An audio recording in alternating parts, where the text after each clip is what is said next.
Equinoxe television.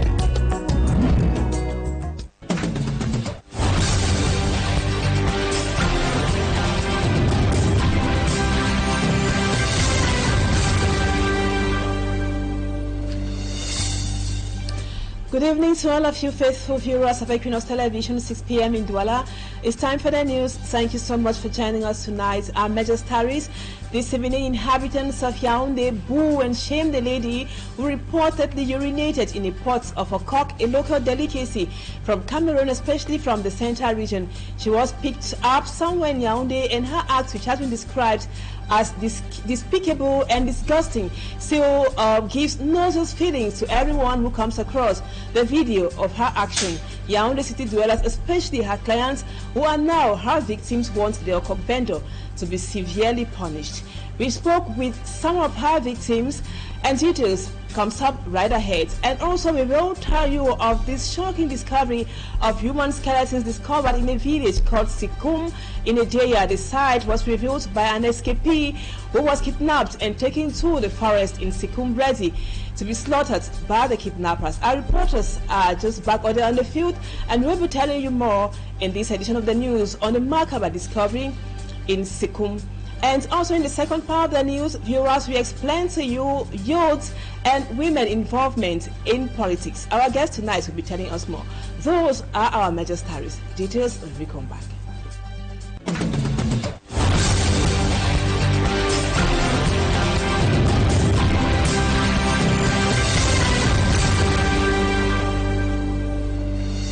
Welcome back, viewers. Thank you so much for being with us tonight. We just told you in the headlines that shock and consternation in Yaoundé after the arrest of the lady who urinated directly into a pot of a cock in the nation's political capital, Yaoundé. Shock waves mixed with anger as the inhabitants of Yaoundé physically saw the lady who directly poured her urine into the pot of a cock, a local delicacy from Cameroon, especially in the central region.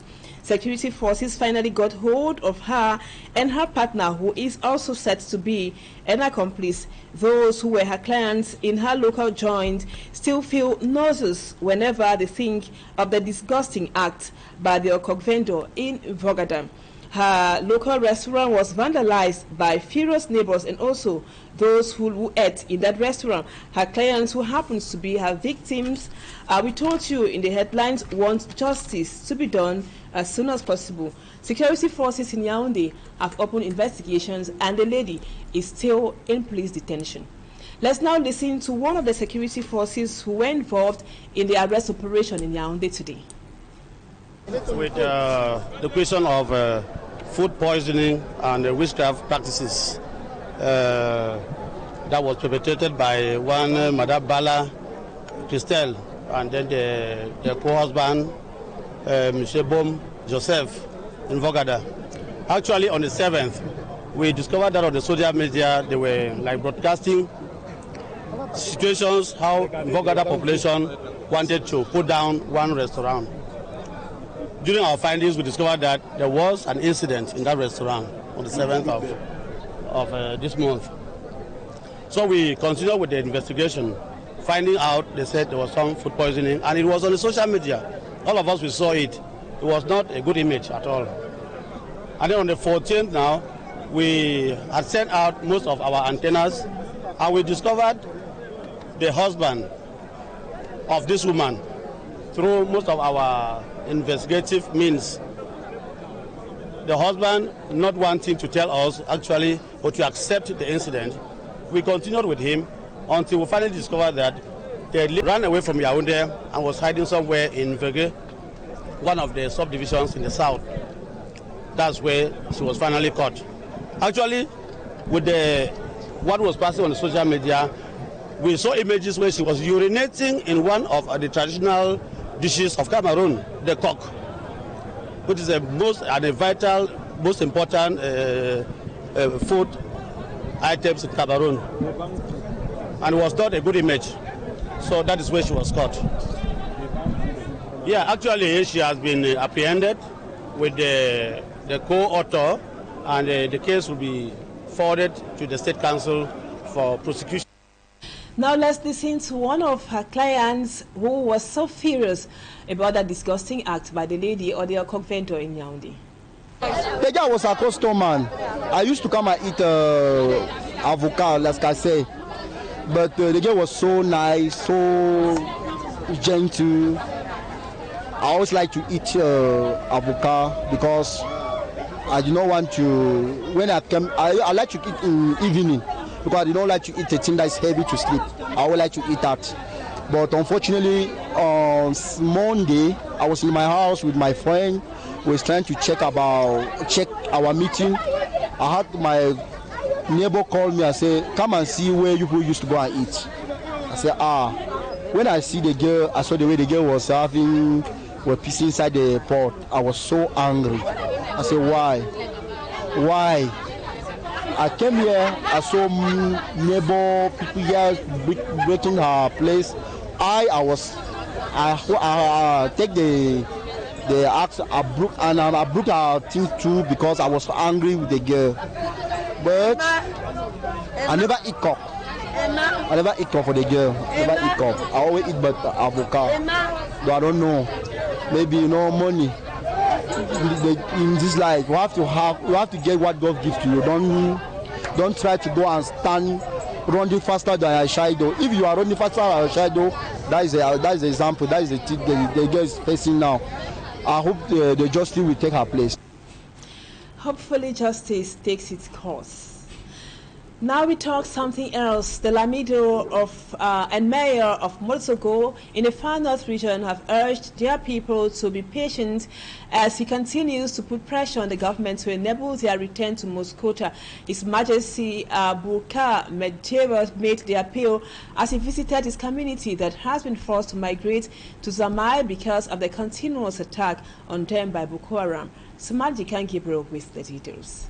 Abandoned villages in Mayo Moscota and Mozogo in the far north region of Cameroon. Locked doors, abandoned footwear and inhabitants fleeing away.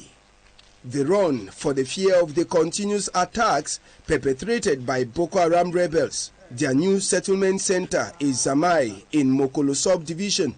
They have become internally displaced, but unfortunately, life isn't easy on them. Dans le foyer, le grenier est vide. Our barns are empty in our different homes. We don't feed well because it's something when you see, you take, and when you don't have, you manage. No one here will tell you that they have enough to eat. Feeding here is periodic. We can eat now and tomorrow we don't have. The access to basic amenities has also been cut off as a result of their present situation, living outside their different villages. I am here because of the insecurity in the village caused by Boko Haram. We don't live well here since we are not in our homeland. There is no school for us to attend. If they could help and open workshops, it will greatly help us. With the sufferings they have been going through, the IDPs from Mozogo and Mayo Moscota were visited by Jalamido, who says it was an encouragement visit to his people and to give them hope of a better tomorrow. It's my obligation to come and encourage my people who have been displaced by insecurity. This will help relieve them of the trauma that they are not in their homeland. We are hoping to return to our homeland. We came to tell them that together we shall return to our different villages. The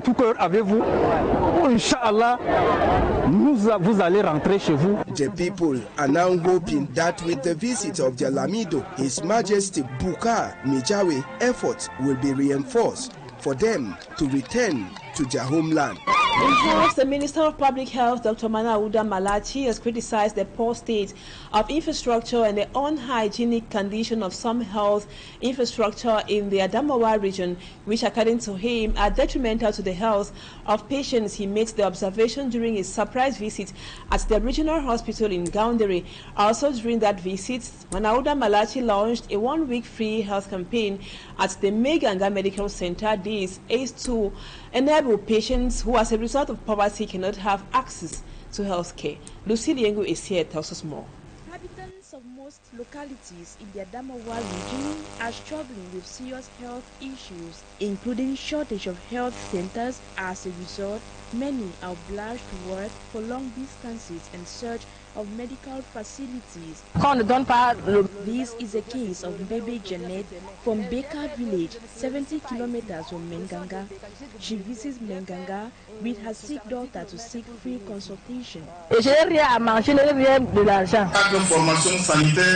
the Mbere division, the situation is alarming according to Mayor Abubakar Kombo, with only one center for approximately 10,000 residents. In a bid to address the urgent needs of the people of the Adamawa region, a free health campaign was launched on Sunday by the Minister of Public Health in the presence of health personnel at the Medical Center of Menganga. It will run for a period of 1 week. I think it's a very wonderful initiative. It's very good for our population.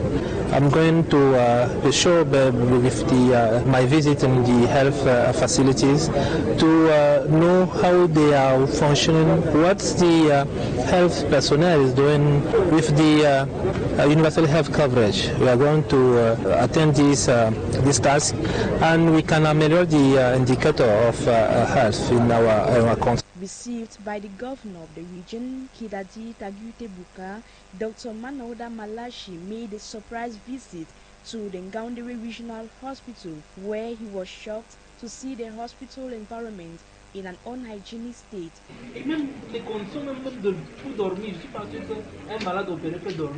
As he moved from one section to another, Dr. Malashi expressed his discontent about limited medical equipment available, which to him is in a poor condition.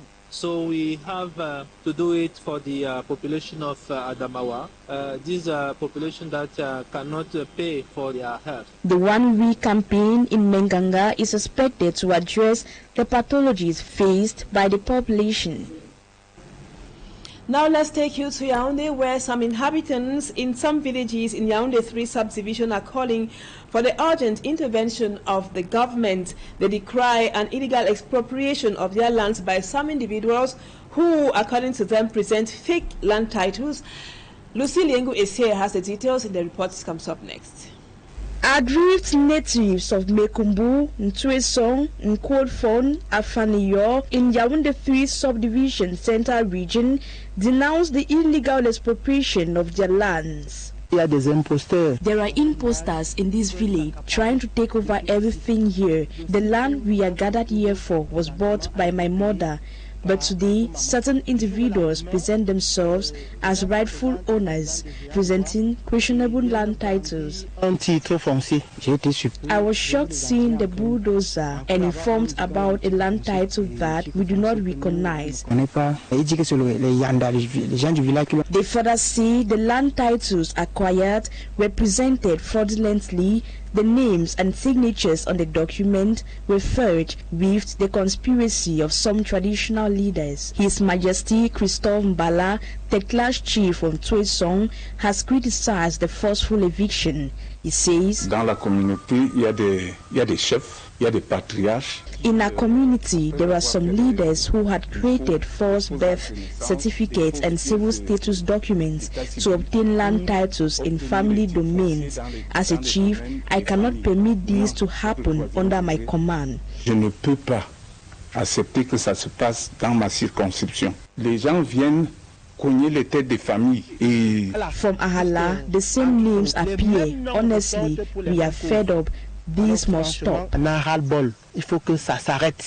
state of confusion, the natives are calling on the government to intervene and find a solution before the situation turns sour. Now let's talk sports. The organizers of the Under-17 Unified Cup taking place in Douala have dragged the head coach of the Central African Republic of the Under-17 football team to court. They dragged him to court or to the disciplinary committee of the institution. The summoning of the head coach of the Central African Republic comes after he made some allegations claiming that the under-17 players were underaged. Let's now have the details are overaged. Sumanji Gabriel tells us more. A resounding victory for the under-17 Lions of Cameroon as they humiliated their counterparts from the Central African Republic 9-0 in the inaugural game of the UNIFAC under-17 tournament. The defeat that was shocking to many, and particularly the technical bench of the Central African Republic, forced them to believe that players of the under-17 Indomitable Lions were more than age, and now doubt the test conducted by UNIFAC before the start of the tournament. The competition was meant for the under-17, but everyone saw that the physical force of the two teams wasn't the same. That is why we couldn't say anything, because the same players passed the test. On the other hand, the head coach of the under-17 Lions fumes against the outing of the coach from the Central African Republic. We remain in sports and won't like to go into polemics. I was the first to say no to such things. I had many players, but over 10 players aren't here because UNIFAC did their work. Reasons I have advised football academies to make things easier for us for continuity's sake. Mais sauf que l'organisation a fait son travail, ils nous ont enlevé le joueur et nous on a essayé de compléter ce joueur. Voilà là où on en est aujourd'hui. As it stands, the organizers of the tournament, UNIFAC, have confirmed dragging the Central African Republic to the disciplinary board of the institution, where without proofs to the outings made by the coach might be hit by sanctions. The UNIFAC Under-17 tournament will provide the teams to represent the UNIFAC zone for the Under-17 Africa Cup of Nations to be hosted by Morocco later this year. Thanks, Matt. That report brings us to the end of the first part of the news. Let's now move on to talking points.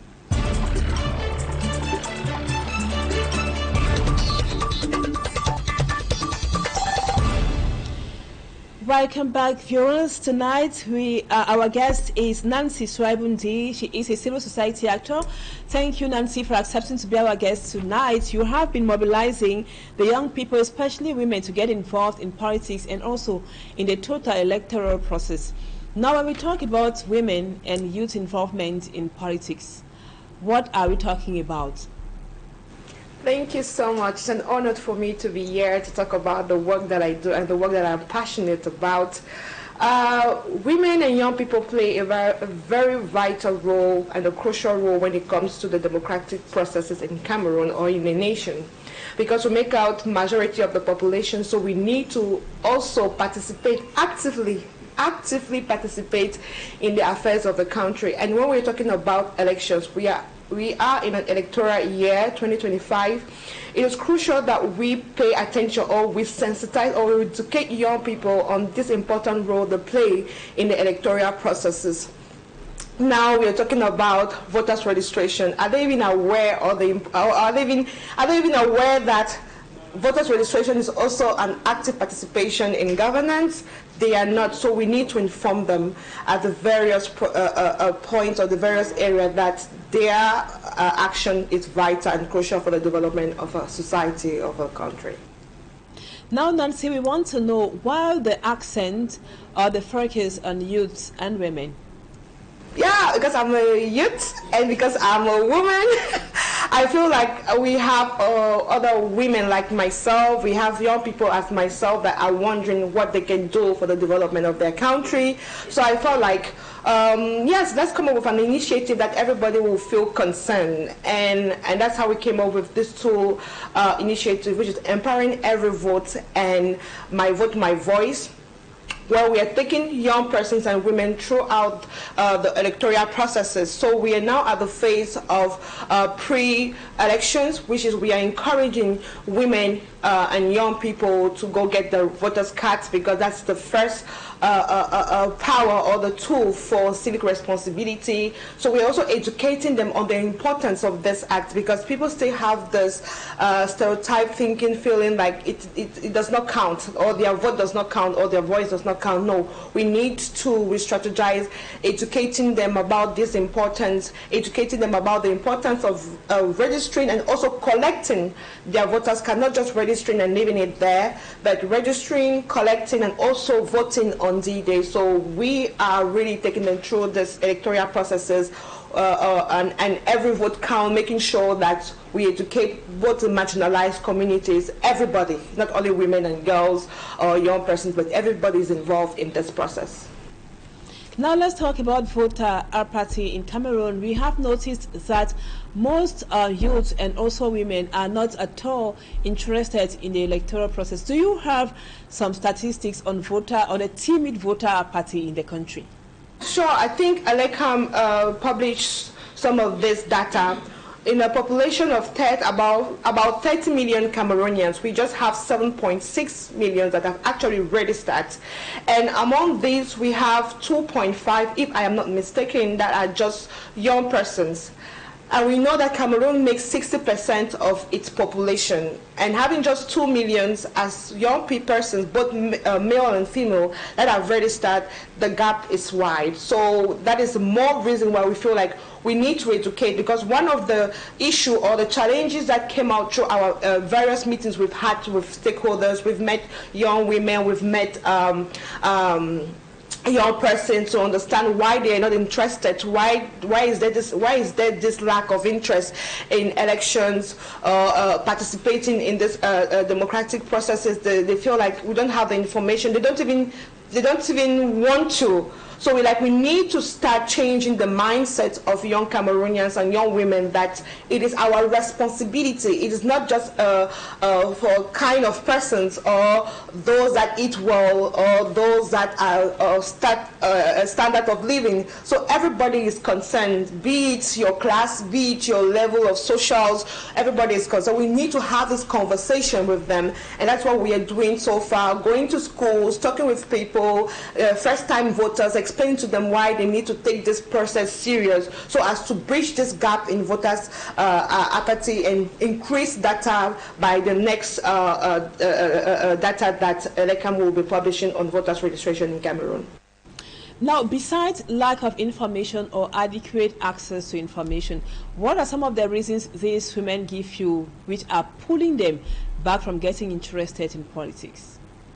Thank you so much. Yeah, it's vital. So sometimes people want to see how the importance of voting affects them personally.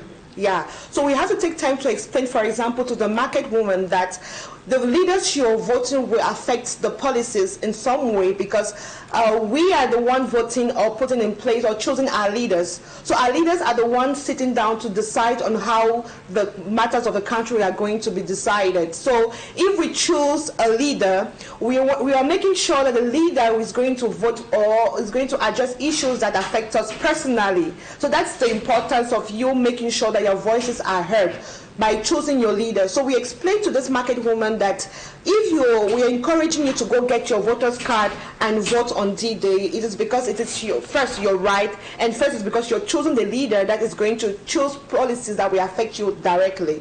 And same thing for young persons or anybody. So we just try to use, like you said, simple and basic example that anyone, you must not go to school or have a certain degree to understand the power of your vote, or to understand that through your vote it's a voice.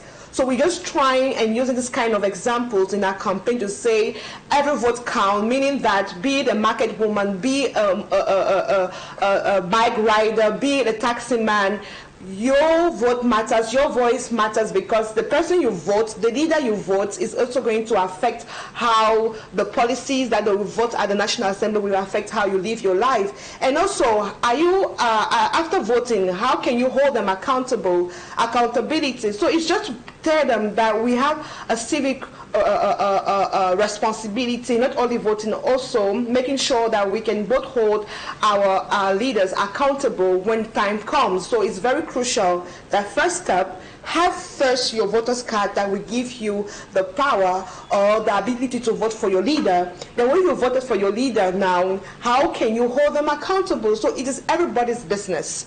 It is not just for politicians. People will say politics are for politicians. No, it's for everybody. So this is crucial, not only presidential elections, we have municipal elections. So we need to really bring back these notions of the importance of choosing leaders via our vote, not only focusing on presidential election, which is what we are talking about now, but also future elections. So we really want to change the mindset of young persons, of young women, to tell them that we have the power. The power is this vote. Its power is us having the registering in the electoral register, and the power is also going to actually vote and make sure that your vote counts.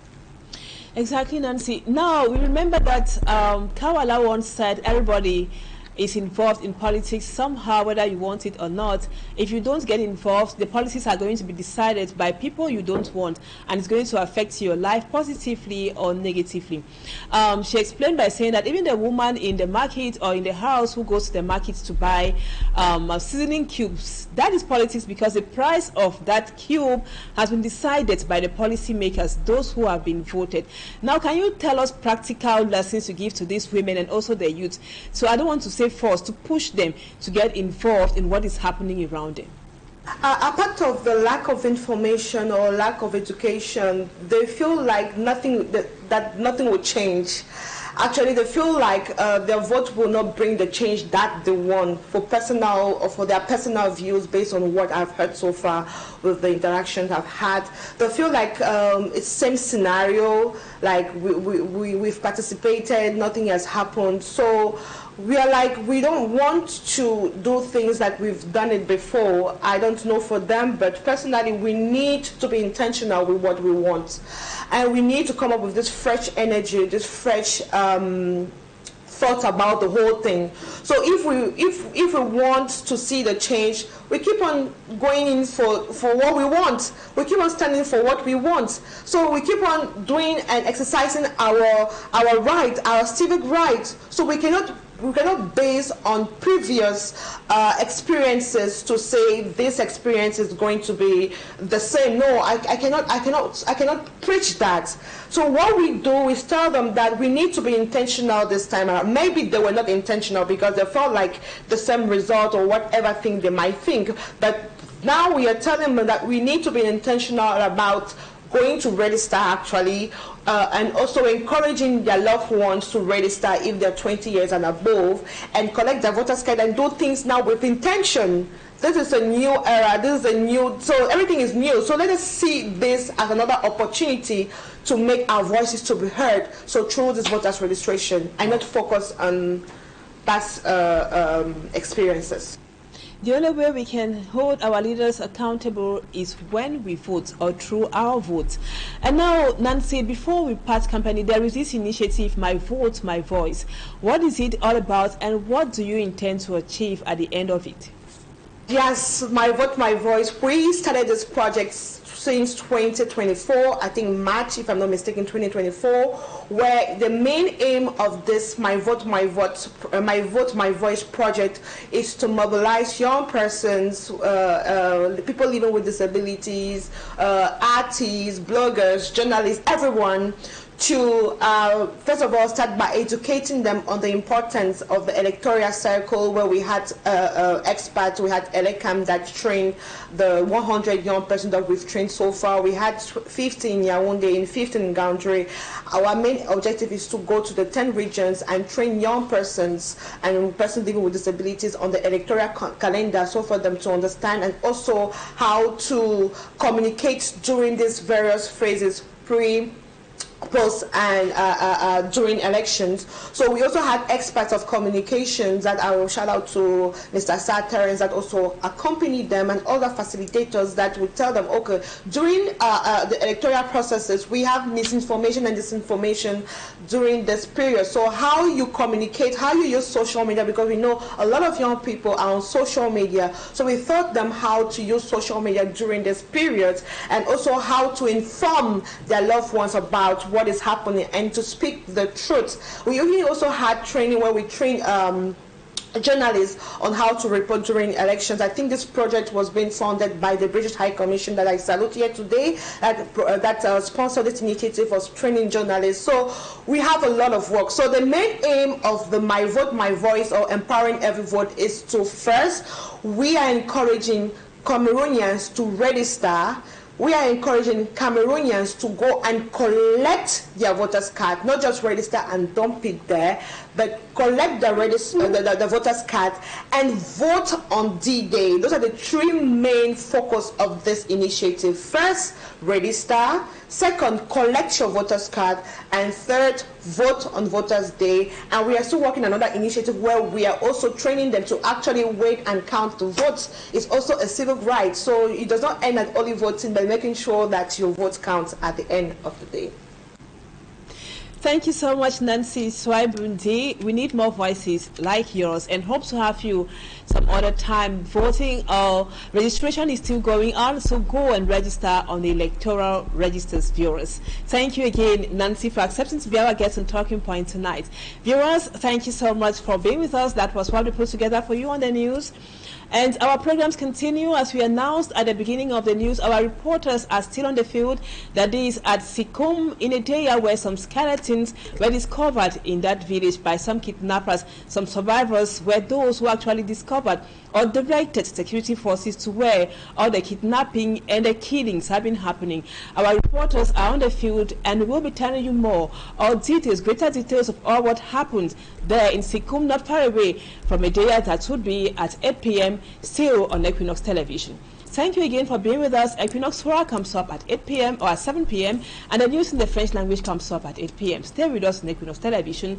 Bye-bye for now and see you tomorrow, God willing.